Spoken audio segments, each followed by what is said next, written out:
دا د اصول تخریج دراسة الاسانید صفحہ نمبر 34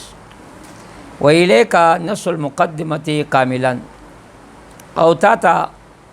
مخامخ تا تصریح عبارت مقدمه کامل لتكون على بینة من التفصیلات المذکورة فيها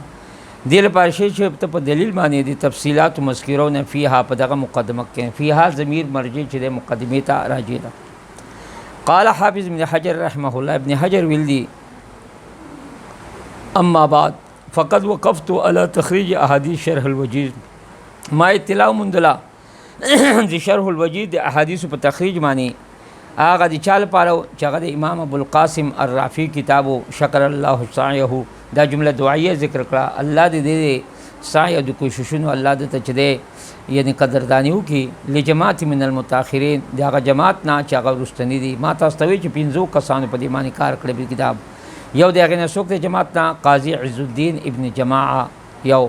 دویم امام ابو امامه بن نقاش دریم علامہ سراج الدین عمر بن علی الانصاری ابن ملقن مشهور امام دی دریم سلورم مفتی بدر الدین محمد بن عبدالله زرقشی وعند كل منهم او دی کې هر یو سکا ما هغه علم دی لیس عند الاخر چې قبل سکنشتي من الفوائد والزوائد فوائدنا زوائدنا چې کوم زوائد راول دي یا فائدې راول دي چې یو سکدي هغه بل سکنشتي یعنی هر یو سکا الگ تلگ علم دی لکا و اوسعها عبارتا اور دارنګ هغه اوسع دی په عبارت سره او اخلص او اشارتا او دارنګ مطلب چې د اشارتا لحاظ سره خالص دی هغه خلاص شي چې هغه کتاب زموږ د شیخ سراج الدین دی الا مگر دومره خبر نه اطواله بالتکرار لیکن هغه مطلب په تکرار سره دی کې زر لغون تلاوت راوسته دی وګدواله راوسته طوالت فجاء فی سبع مجلدات نو دی راوړو جوړ کړ په سو جلدونو کې وو جلدونو کې ثم رأيته لخص فی مجلد بیا ما وکتل چې دغه تلخیص کړي په یو جلد کې لطیفه چې باریک دی لیکن خل فیها پاک خلل راغلی بکثیر من مقاصد المتول په ډېر مقاصدو کې د متول نه او د تنبیهات نه هغه پکې پاتې شوي دي ځکه ډېر اختصار نه کار واستل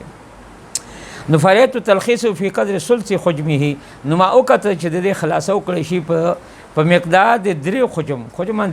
درې کتابونو سایز باندې مال التزامی سره د التزام نه به تفصیل مقاصده چې مقاصد به کوم حاصل شي لکه وی نسخ شوی نه کباب شوی او دارنګ حجم برابرۍ سایز وکړه فمن الله بذلک ان الله سبحانه وتعالى په دې باندې احسان کو ثم تتبعت علی الفوائد الزوائد بیا دې ما په سیول ګول په دغه من فواید زوائد من تخارج المذکورین معه دغه تخریجات مذکورون معه سره دغه بیا پاغه من تخریجات مو لګول دل پر چې کتاب کامل مکمل شي او مستفید دغه استفاده وکي محدث مشتغل دغه استفاده وکي ومن تخریج احادیث الهدایه او دارنګ د احادیث هدایه د تخریج نه چې دا فقه حنفی کی کتاب دی د امام جمال الدین ذیلعی دا تخریج لانه ينبه فيه ځکه د تنبیه ورکه خبرداری ورکه امام جمال الدین ذیلعی په دا کتاب کې علامه پاک من یحتج به مخالفهم چې پاک سره احتجاج کوي دلیل نشي استدلال نشي دا مخالفین بیا دی و ارجو الله از امید لرم دی الله تعالی نه ان تم هذا التتبع کدا تلاش اور دا ډون چې دی دا تمام شي نو یکون حاویا نو دا کتاب حاوی او چتون کې وی لجل ما یستدل به الفقهاء یعنی عظیم د زیات اغل پر چې پاغه من استدلال کې یعنی فقها چې کم شنه استدلال کې غنا دیغه دی یو کثیر مقدار لپاره بده حاوی وی او چتون کې وی فی مصنفاتهم چې هغه استدلال کړي فقها خپل په تصنیفات کې فل فروعی مسائل کې خواو حنبلی مذهب دی خواو شافعی مذهب دی خواو مالکی مذهب دی خواو حنفی مذهب وهذا مقصد جلیل او دا ډېر لوی مقصد دی قلت زویما دا شیخ وی طاحون قد تم هذا التتبع بحمد الله تعالی الحمدلله دا تتبع تلاش دا ډون مکمل شوی دی وقت حوا فعلا او ډایرکټلی حوا معنی جمع کړی دی د فعلا یعنی مباشرتا فعلا جل ما یستدله زیات هغه چې باغ من استدلال کی فقها فی مصنفاتهم یعنی گویا کې دا کار شوی دی فعلا ډایرکټلی دا کار شوی دی لکه لذا دغه وجن یو تبر هذا الكتاب مصدرا دغه وجن دی کتاب چې د مصدر ګڼل کیږي یعنی مطلب دا دی چې جای صدور د ډیر سره اوزي